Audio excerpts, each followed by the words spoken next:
This video is educational and information purpose only. जय शंभू बच्चों, कैसे हो आप लोग। स्वागत है अपने इस चैनल दैट इज गाइडेंस गुरुजी। और आज मैं ज़्यादा नहीं कहूँगा, सीधा दिखाऊंगा आपको एक ऐसी गवर्नमेंट जॉब जिसमें ना तो आपका इंटरव्यू होगा और जो एग्ज़ाम होगा उसमें भी मैथ्स नहीं आएगा। सोच रहे हो बहुत सारे बच्चे ऐसे हैं जिनका मैथ वीक होता है, इसीलिए वो गवर्नमेंट जॉब का सपना छोड़ देते हैं।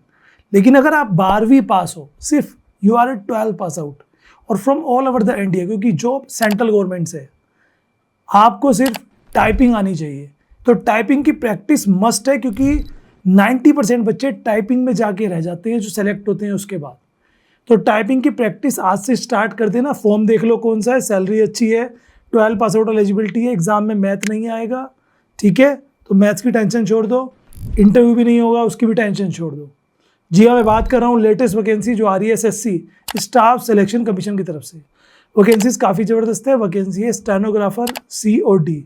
अब स्टेनोग्राफर जिनको नहीं पता है, मैं इन ब्रीफ आपको बता दूं। आशुलिपिक कहते हैं हिंदी में, शॉर्ट हैंड टाइपिस्ट होते हैं। एक टाइपिस्ट होते हैं जो टाइपिंग करते हैं, आपने देखा होगा कोर्ट वगैरह में। एक टाइपिस्ट होते हैं जो शॉर्ट हैंड टाइपिंग करते हैं, जैसे सामने कोई बोल रहा है उसको फटाफट शॉर्ट हैंड लैंग्वेज में लिखते हैं। उसके लिए आपको शॉर्ट हैंड टाइपिंग सीखनी है, जो आप आसानी से 15-20 दिन 1 महीने में सीख जाओगे। बाकी प्रैक्टिस के ऊपर है। एग्जाम कब है, क्या है, कब होगा typing test, everything will be discuss. Okay, let's C.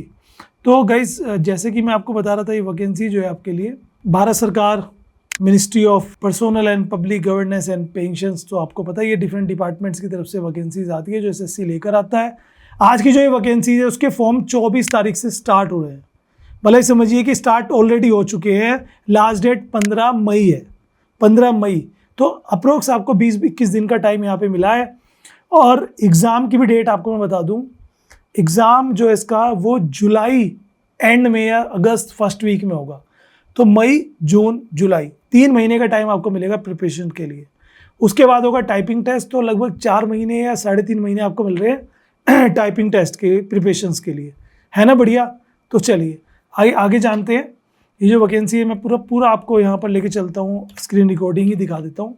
Official notification जिनके पास टाइम नहीं है वो डिस्क्रिप्शन में जाके डायरेक्ट नोटिफिकेशन को रीड आउट कर सकते हैं। बट अगर आपने गाइडेंस गुरुजी चैनल को सब्सक्राइब किया है तो आप ऐसी अच्छी अपॉर्चुनिटी मिस नहीं करोगे, ये मेरी आपको सलाह है। बाकी this video is made for education purpose, ये आप देख सकते हो यहाँ पर। और डेट की हमने बात कर ली है। All over the India, citizen, subject of Nepal, subject of Bhutan, everyone can apply. अब एज रिलैक्सेशन आप यहाँ पे चेक कर लो। एज लिमिट 18 से 27 साल रखी गई है, क्योंकि यहाँ पे 2 ग्रुप है, ग्रुप C, ग्रुप D। अगर आप ग्रुप D के लिए अप्लाई करोगे तो 18 से 27 साल है। अगर ग्रुप C के लिए अप्लाई करोगे तो 18 से 30 साल है। ये जनरल और अनरिजर्व कैटेगरी के लिए है। बाकी रिलैक्सेशन आपको एज पर द रूल मिल जाएगा। आगे चलेंगे तो यहाँ पे आपको मैं बता दूँ, फीस जो रहने वाली है वो 100 रुपीज़ रहेगी अनरिजर्व के लिए। बाकी अगर आप SC ST हैं, गर्ल्स हैं, तो आपको कोई भी फीस यहाँ पर नहीं देनी, वो आपकी यहाँ पर एग्जैम्प्ट रहेगी। सेंटर्स आप देख सकते हो स्क्रीन पर, बाकी डिटेल तो मैं आपको डिस्क्रिप्शन में दे ही दूंगा। तो किसी भी तरह की कोई टेंशन की बात है ही नहीं। अब जो आपका एग्ज़ाम होगा, यहाँ पे बताना चाहता हूँ, आपका कंप्यूटर बेस्ड टेस्ट होना है, जिसमें जनरल इंटेलिजेंस, रीजनिंग, अवेयरनेस और इंग्लिश। देखो मैथ्स है कहीं पे नहीं है, तो अगर आपने रीजनिंग आप पढ़ लेंगे, कोई खास बड़ा सब्जेक्ट नहीं है। अवेयरनेस आपको पढ़ना है, मल्टीपल सब्जेक्ट इसके अंदर होते हैं। और इंग्लिश आपको पढ़नी है 100 क्वेश्चंस, और इसमें 0.25 की नेगेटिव मार्किंग भी रहेगी।